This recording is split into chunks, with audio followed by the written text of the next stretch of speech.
So internal is what we, talking about your emotional health, your mental health, all the different demons that we face because from birth, we're being conditioned first by our parents, then by the school system, then by any mentors or coaches or anything else you've had in your life, be that sports, therapists, professionals, professional coaches like myself.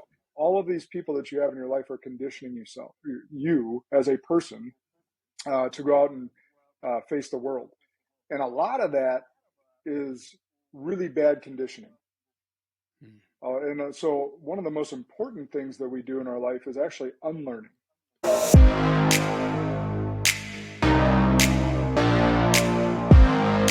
One was when I dropped out of school, I had been selling electronics at Circuit City since I was 16. I made the pivot over to Best Buy, and I was a sales manager at Best Buy right out of college.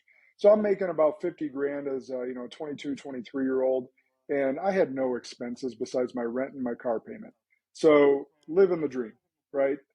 For a 22, 23-year-old.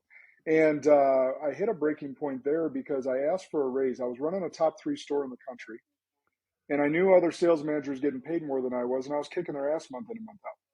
So I muster up the courage to ask for a raise, and they tell me no.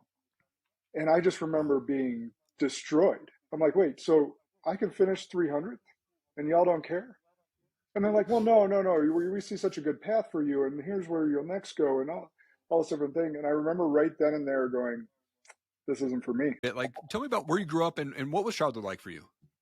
Yeah, so Midwest upbringing. So Midwest nice is a thing, right? So I grew up, playing sports. I'm the oldest of 4, so a couple younger brothers, younger sister. Younger brothers and I beating each other up, playing sports out in the cul-de-sac, doing all the things. Every sport that I could pick up, I would do. Happened to be really pretty good at most naturally at most sports. So I gravitated towards that over school. I would say I was a good student up until about 7th grade when I discovered girls. And I would say there, between hitting puberty and just being laser focused on sports and also being undiagnosed ADD, there were some things that school just wasn't cut. I just wasn't cut out for that type of education. So I ended up going to college to continue playing my football career, not actually to graduate from college. So in that breath, I'm like, okay, kind of a T-chart. What did I love about what I used to do? What did I not like about what I used to do? And I just started dissecting and getting through all those different things. And as I was doing that, I was like, could I create a business and a life that I only did the stuff that I love to do?